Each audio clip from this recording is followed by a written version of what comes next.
कि लोग यहाँ पे देखने आए हुए हैं कि बाबर आजम जो पाकिस्तान के कप्तान है, दुनिया के नंबर 1 प्लेयरों में उनका शुमार है, वो हमारे सामने जब यहाँ पे खेलेंगे, हमें इंटरटेन करेंगे अपनी कवर ड्राइव के साथ, अपने बैकफुट पंच के साथ, अपनी टेक्निकल शॉट रेंज के साथ, तो उसको देखने का बहुत मज़ा आएगा और looking forward to it. Naseem Shah गेंद करने के लिए तैयार हैं। कोहे मुर्दार एंड से, जबकि पार्क प्ले का कितना फ़ायदा उठाएंगे ये देखना होगा, जो कि पहली मरतबा पेशावर ज़िल्मी में साथ खेलेंगे बाबर आजम के, लेकिन इनके साथ पार्टनरशिप बना चुके हैं पाकिस्तानी टीम के लिए नौजवान हारिस। 2 स्लिप ली हैं सरफराज ने इस तेज़ साउथ वेस्ट की जानिब से चलती हुई हवा के साथ, और ये वो वक्त है कि जब कभी बादल और कभी छाँव का सिलसिला वादी कोयटा में जारी है। ज़बरदस्त मोमेंट क्रिकेट के लिए, बेहतरीन मौसम, और गो के सुबह बहुत ठंड थी लेकिन अब बड़ा प्लेजेंट मौसम है हफीज़। जी बिल्कुल, मौसम की भी जितनी तारीफ़ की जाए और इस वक्त जो मैच जिस इंटेंसिटी के साथ खेला जा रहा है उसकी भी जितनी तारीफ़ की जाए उतनी कम है। क्राउड का रिस्पांस बहुत शानदार है, फुल क्राउड इस वक्त हमें नज़र आ रहा है ग्राउंड के अंदर। और अगर आप देखें सरफराज का स्टार्ट, तो 2 स्लिप्स के साथ कंटिन्यू करना, it shows the mindset of a captain कि वो जीतने के लिए जा रहा है। नसीम शाह पहली गेंद करने के लिए तैयार,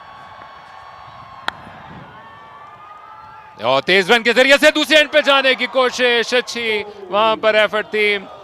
गेंद को उठाते ही डाइव करके स्टंप्स पे मारने की कोशिश की लेकिन कामयाब ना हो सके। इसको नर्वी रन्स कह सकते हैं कि he wanted to just rotate the strike. हालांकि मुझे लगता है कि ये एक बैड कॉल थी हारिस की तरफ से, लेकिन क्योंकि बाबर ने रिस्पॉन्ड करना था, उनके बैक साइड पे था ये, लेकिन जो भी कॉल उसको रिस्पॉन्ड किया और बच के बाल बचे। नसीम शाह को कल बलूचिस्तान की पुलिस में एजाजी DSP का दर्जा दिया गया है, और इस जवां उम्री में इन्होंने जितने झंडे गाड़े हैं वो मिसाल कम मिलती है। हैट्रिक मुकम्मल कर चुके हैं टेस्ट क्रिकेट में, और इसके साथ हर गुजरते दिन के साथ बेहतर बॉलर बन के उभरे हैं ये कोयटा ग्लैडिएटर और पाकिस्तान के लिए। सामना करेंगे इस मरतबा बाबर आजम, 4 रन हासिल हो जाएंगे। ज्यादा बाउंस मिला, ज्यादा मूवमेंट, सरफराज भी रुकने में कामयाब ना हो पाए। जी जोर लगाया और शायद बॉल अंदर लाना चाह रहे थे, इन स्विंग करना चाह रहे थे, कंट्रोल नहीं कर सके, लेकिन I think the ball was in the range of Sarfaraz. Sarfaraz के स्टैंडर्ड को, जो जिस लेवल के वो कीपर है, उनको ये बॉल ज़रूर रोकना चाहिए था। हफीज़, ये सीज़न की इब्तिदा है और ज़ाहिर बात है कि बाबर आजम जो कि शानदार अवार्ड इस वक्त कलेक्ट करने के बाद ODI captain of the year, best player Gary sober award उन्होंने जीता, और उसके बाद ये इनके लिए बेहतरीन मौका इस साल का भी बेहतरीन स्टार्ट करने का। और T20 क्रिकेट में ये पहला रन हासिल कर लेने के बाद दूसरा लेना चाहते थे, इससे बेहतर मौका नहीं हो सकता। एक प्री सीजन गेम खेलने का मौका मिला है, एक नई टीम की क़यादत करनी है, एक नया ग्रुप होगा और एक डिफरेंट कोच के साथ, तो एक बेहतर मौका है अपने आप को सेटल करने का इन तमाम कंडीशंस में। जी बाबर देखें, एज ए बैट्समैन तो उन्होंने दुनिया की हर कंडीशन में अपने आप को प्रूव किया that he is a number 1 player, most technical solid player at the moment, और इसीलिए उनकी कामयाबियाँ बढ़ती जा रही हैं क्योंकि वो अपनी बेसिक्स ऑफ द गेम के हमेशा पास रहते हैं। उन्होंने अपनी प्रैक्टिस जोन और अपनी तमाम टेक्निकल जो भी साइड उनको लगती है इम्प्रूवमेंट की, वो उसको करते हैं। और इसीलिए आप देखें कि ओवर द ईयर्स मुख्तलिफ टीमों ने डिफरेंट स्ट्रेटजी भी अपनाई, लेकिन बाबर आजम उभरता स्टार जो है वो पाकिस्तान का हर जगह पे चमकता नजर आया।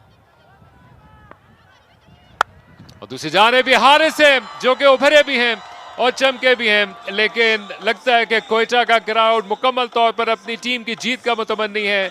ऐसा सन्नाटा छाया इस शॉट से कि आप सुई गिराएं और उसकी आवाज आ जाए, लेकिन हारिस का कॉन्फिडेंट स्ट्रोक, पहला चौका पेशावर ज़ल्मी का, बहुत ही खूबसूरत shot, ball was there to hit, और आई थिंक जिस तरीके से अच्छी शॉट खेली ये देखने का तो मज़ा आया, लेकिन जो क्राउड का रिस्पॉन्स है, जिस तरीके से उन्होंने ज़ल्मी को ज़रा भी सपोर्ट नहीं किया, ये देखने का मुझे कुछ समझ नहीं आई, क्योंकि मुझे ये लगता है कि दोनों टीमें पाकिस्तान की टीम है और दोनों को सपोर्ट इक्वली मिलनी चाहिए। यस, और जितनी हम आहंगी के साथ खामोशी छाई है, ये भी एक अलग रंग है और एक अछूता मंजर। ये कोयटा वाले अपनी टीम के जीत के मुंतजर हैं और इसके लिए नसीम शाह या इनकी पहली विकेट माने रखेगी। अच्छा कमबैक किया इस गेंद के साथ, स्टंप्स की लाइन में आती हुई गेंद, हारिस आते ही अटैकिंग ऑप्शन के तौर पर जाते हैं, और जिस अंदाज से इनको इंट्रोड्यूस किया गया पाकिस्तान की टीम में वो बड़ा दिलकश था। बाबर एक और कवर ड्राइव मारो, अभी तो उन्होंने पहली मारी भी नहीं है, लेकिन हारिस के आप बैटिंग स्टाइल को किस तरह से देखते हैं? कुछ वक्त लेना चाहिए या फिर जो इस स्टाइल के साथ आए और पूरे थ्रॉटल के साथ जाए? नहीं, आई थिंक जो सक्सेस मंत्रा है हारिस का वो अटैकिंग जोन है, और पहले 6 ओवर में इनकी जो अटैकिंग क्रिकेट है वही इनकी सक्सेस रही है, PSL में भी और जो इंटरनेशनल क्रिकेट खेले हैं वहाँ पे भी। तो मुझे लगता है कि ये उसी को कंटिन्यू करना चाहिए अपने आप को इनको।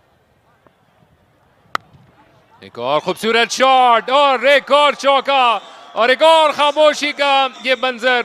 अगर आपने खामोशी तारी करवानी है क्वेटा में तो चौके लगाते जाइए। हारिस दूसरा चौका, क्या खूबसूरत गेंद की लाइन में आने के बाद ऑल अलोंग द कारपेट खेले हफीज। जी, टेक्निकली सॉलिड प्लेयर की ये निशानी है कि वो अपनी शेप जो है वो नहीं वो तोड़ता। देखें बिल्कुल बॉल के ऊपर गए, full face of the bat in the covers, और सिर्फ टाइम किया, कोई जोर लगाने की कोशिश नहीं की, सिर्फ टाइम किया और अपने मैक्सिमम रन जो हैं वो हासिल किए। हीट बिल्डअप होती हुई क्वेटा ग्लैडिएटर के कैंप में।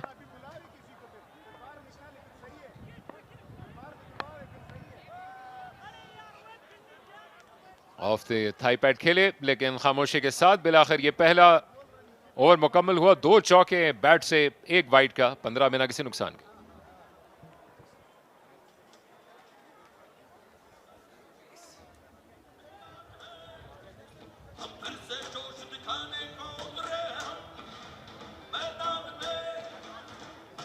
कोहे सलमान के पहाड़ी सिलसिले में घिरा हुआ ये शहर क्वेटा, जहां पर एक जानिब हम चिल्तन पहाड़ी सिलसिले को देखते हैं जिसके टॉप पे अभी भी बर्फ़ जमी हुई है जो कि शायद मज़ीद नहीं पड़ेगी, लेकिन उसके पिघलने का अभी भी अमल जारी है। जबकि दूसरी जानिब मौजूद है खूबसूरत पहाड़, दिलकश नाम ज़रगून, और हमारे ऑपोजिट एंड पे जहाँ पर इससे पहले गेंद हो रही थी वहाँ पर कोहे मर्दार, और उनकी तमाम की चोटियों पर अभी अभी जा बजा ये रुई के गालों की तरह बर्फ़ गिरी हुई दिखाई देती है। लेकिन अब शायद इसके पिघलने का मंजर हुआ चाहता है और अब हसनैन के आने का वक्त हुआ चाहता है।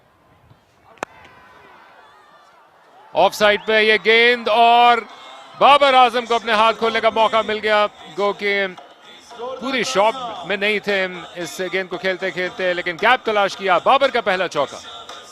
Not the best of the shot from Babar Azam, लेकिन आपको ऐसे रन चाहिए होते हैं समटाइम अपने आप को रीगैदर करने के लिए एज ए बैट्समैन, क्योंकि अर्ली जब आप जाते हैं तो आपको कुछ लक आपकी हमेशा फेवर आपको अगर करे तो आपके लिए बेहतर है। और बाबर आजम को ये चौका उनको ज़रूर कॉन्फिडेंस में उनका इजाफा करेगा। लेकिन एक अच्छा स्टार्ट है ज़ल्मी की टीम की तरफ से ओवरऑल। एक और वाइट इस मरतबा हसनैन के हाथों से निकली। आप खुद बड़े फिट हैं माशाल्लाह हफीज़, और इसके साथ साथ एक ऐसे कैंप के साथ रहे हैं जिन्होंने फिटनेस पे बहुत काम किया, यूनस, मिसबा, और अब इस मॉडर्न लॉट में शायद हसनैन इसकी जीती जागती मिसाल है। वो कि पहले भी ये कोई ऑन द हैवियर साइड नहीं थे, लेकिन अब तो इतने फिट हो चुके हैं कि जिस तरह से मैन्यूकेन्स जो कि आपके ड्रेस की दुकान पर खड़े होते हैं किसी स्टैचू की तरह, जो कि बिल्कुल फिट नज़र आते हैं, लेकिन आप कपड़ा पहन के घर ले जाके पहनते हैं तो आपको लगता है कि इतना खूबसूरत नहीं है, उतने ही फिट नज़र आते हैं हसनैन। लेकिन ये एक्स्ट्रास बहुत दे रहे हैं। जी, फिटनेस बहुत इंपॉर्टेंट रोल प्ले करती है आज की क्रिकेट के अंदर। अगर आप फिटनेस की बात करें तो इस वक्त मैंने जिन लोगों के साथ अभी रिसेंटली कैंप या मैंने जो क्रिकेट खेली, Babar Azam is one of those. मैं इनके डिसिप्लिन का, इनके प्रोफेशनलिज्म का हमेशा से फ़ैन रहा हूँ। ये कभी भी कैरिड अवे नहीं होते अपनी बेसिक से, हमेशा जान लगाते हैं, एक्स्ट्रा टाइम देते हैं अपनी बॉलिंग, अपनी बैटिंग को, अपने स्किल्स को और अपनी फिटनेस को लेके। मैंने इनको कभी आराम करते नहीं देखा, और ये ज़रूरत है एक रोल मॉडल की जो बाबर आजम की शक्ल में हमें मिला है कि वो जब परफॉर्म करते हैं तो भी अच्छे लगते हैं, और जब वो ऑफ द फील्ड भी होते हैं तो भी वो अपनी पूरी जान लगाते हैं अपने खेल को मज़ीद बेहतर करने के लिए। एक अच्छी गेंद हसनैन की, पिछली गेंद में भी प्रॉब्लम नहीं थी, लेकिन उसके बाद 2 वाइड्स की। दोनों तरफ से ये यंग पेसर्स हैं जिनका आप जिक्र कर रहे थे, और इनको कोटा ग्लैडिएटर ने भरपूर मौके दिए। हसनैन के अब तक के करियर में इनको ट्रबल्स आई हैं, लेकिन उसके बाद उन्होंने अच्छे अंदाज से अपने आप को रीगैदर किया। ये जितने धड़कते दिल हैं ये सारे अपनी पहली कामयाबी को मुंतज़र हैं, और जितना पैशनेटली ये बैकअप कर रहे हैं इस मैच में कोयटा ग्लैडिएटर को, इसकी मिसाल आमतौर पे कम मिलती है हफीज़ आजकल। बहुत ज़्यादा सपोर्ट मैं देख रहा हूँ कोयटा को लेके, क्योंकि ऑब्वियसली होनी भी चाहिए। कोयटा का मैच है, कोयटा की टीम पहली मरतबा खेलने आई है, और कोयटा का क्राउड चाहता है कि कोयटा की टीम जीते। पेस को चेंज किया हसनैन ने, और बाबर आजम ने इसके पीछे आकर खूबसूरत ड्राइव खेली है, और एक मरतबा फिर वो फील्ड को अबू ना कर पाए। अगर मैं टेक्निकल बात करूं तो टेक्निकल ग्रोथ के अंदर हसनैन अभी उस लेवल को नहीं टच कर पा रहे। पिछले 4 साल से ये पाकिस्तान के सेटअप के अंदर मौजूद हैं, टीम्स के साथ ट्रैवल किया, मुख्तलिफ कोचेज़ इनके साथ काम किया, इंटरनेशनल एक्सपोजर भी इनको मिल रहा है। लेकिन अगर मैं ओवरऑल देखूं तो इनका अभी भी इम्पैक्टफुल जो है परफॉर्मेंसेज नहीं आ रही। कोयटा ग्लैडिएटर इनको बहुत ज़्यादा सपोर्ट करता है, पिछले 3-4 सालों से वो अपने साथ कैरी कर रहे हैं। So this is the time for him कि वो अपनी परफॉर्मेंस को मज़ीद बेहतर करें। स्ट्रेट खेले और किसी के पास कोई मौका मौजूद नहीं है। ये बाबर